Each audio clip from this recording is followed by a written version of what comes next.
পরবর্তীতে এলাকার দাখিল ব্যক্তিবর্গ যারা আছে তারা আমাদেরকে আশ্বস্ত করেছে যারা বন্যা ক্ষতিগ্রস্ত কচুয়া উপজেলার ঐতিহ্যবাহী জগৎপুর বাজার ব্যবসায়ী ও এলাকার দানশীল ব্যক্তি এবং প্রবাসীদের উদ্যোগে 4, 5, 6 নং ওয়ার্ডের বন্যার্তদের মাঝে নগদ অর্থ বিতরণ আয়োজনে জগৎপুর বাজার ব্যবসায়ী সমিতি। প্রিয় দর্শকবৃন্দ, এই উপলক্ষে এক আলোচনা সভার আয়োজন করা হয়েছে। আলোচনা সভায় এই মুহূর্তে বক্তব্য রাখতেছেন আশরাফপুর ইউনিয়নের সাবেক জনপ্রিয় চেয়ারম্যান জনাব মাসুদ এলাহি সুভাষ। মঞ্চে আরো উপস্থিত আছেন এই এলাকার কৃতি সন্তান বিশিষ্ট সমাজসেবক আলহাজ জনাব ইসহাক মুন্সি, অতিথিবৃন্দ।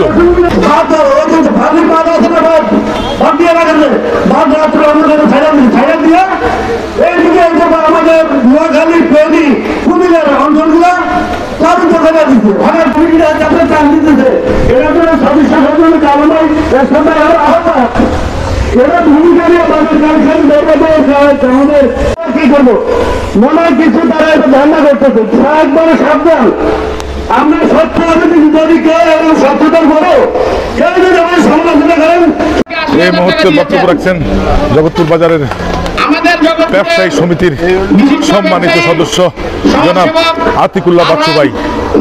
এই মুহূর্তে বক্তব্য রাখছেন জগৎপুর বাজার ব্যবসায়ী সমিতির সম্মানিত সভাপতি জনাব ইমরান হোসেন মুন্সি। বন্যা দুর্গত অসহায় মানুষের হাতে হাতে নগদ অর্থের খাম তুলিয়ে দিচ্ছেন আমাদের মাসুদ এলাহি সুভাষ ভাই। অসহায় বন্যা দুর্গতদের হাতে হাতে নগদ অর্থের খাম তুলে দিচ্ছেন বাজার ব্যবসায়ী সমিতির নেতৃবৃন্দরা। আমি মোহাম্মদ হোসেন ইমাম, আহ্বায়ক জগৎপুর বাজার ব্যবসায়ী সমিতি।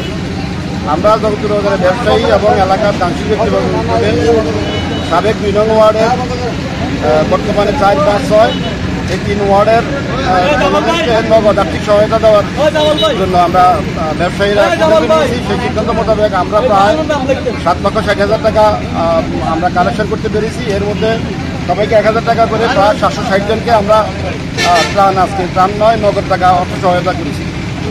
আপনাদের ওদের পুনর্বাসনের জন্য পরবর্তীতে আর কোনো ব্যবস্থা করবেন? পরবর্তীতে এলাকার দাখিল ব্যক্তিবর্গ যারা আছে তারা আমাদেরকে আশ্বস্ত করেছে যারা বন্যা ক্ষতিগ্রস্ত পানি যখন চলে যাবে তখন যাদের বাড়িঘর দুয়ার ক্ষতিগ্রস্ত হবে তাদেরকে আর্থিকভাবে সহযোগিতা করবে এলাকার দানশীল ব্যক্তিবর্গরা। আমাদেরকে এই ত্রাণ কার্যক্রমের স্বচ্ছতা এবং এই ত্রাণ কার্যক্রমের যে দেওয়া যে আমাদের যে দেওয়ার যে স্বচ্ছতা, টাকা আদায়ের যে স্বচ্ছতা, সেই স্বচ্ছতা করে তারা অনুপ্রাণিত হয়েছে। তারা বলছে আমাদেরকে পরবর্তীতে আমাদেরকে আরো আর্থিক সহযোগিতা দিবে যাতে আমরা ক্ষতিগ্রস্তদেরকে পুনর্বাসিত করতে পারি।